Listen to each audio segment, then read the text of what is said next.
Why are beauty, talent, and values so contested? Why do we feel the need to compare them?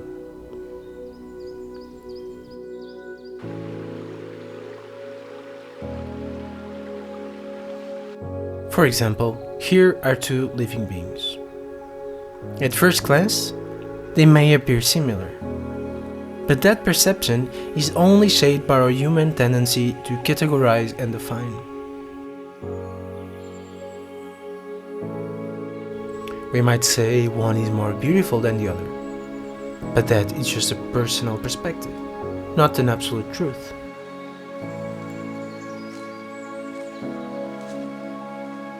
In nature, comparison does not exist. It is balanced yet chaotic, peaceful yet wild.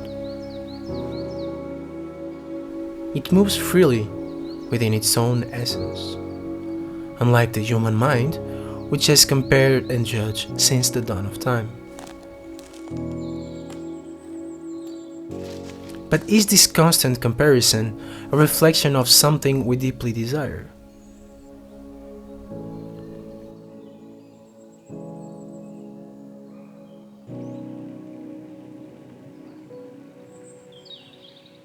In Zen, there is a concept called Satori, the so-called inner identity. According to Alan Watts, in Nature, Man and Woman, the Satori of nature and human existence is divided by fleeting moments.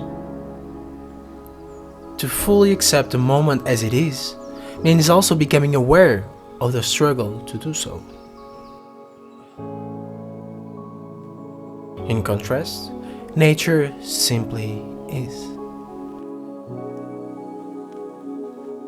It flows effortlessly, much like the Taoist idea of te, spontaneous and unforced. Another key difference is that nature is not governed politically or artificially. It is an organic order, a vast web of relationships rather than a mere collection of things.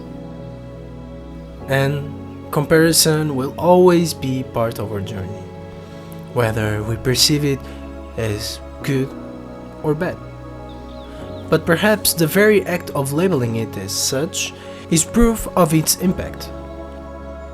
The important thing is to recognize when comparison arises, reflect on it, and, more than anything, relate it to the moment you are in.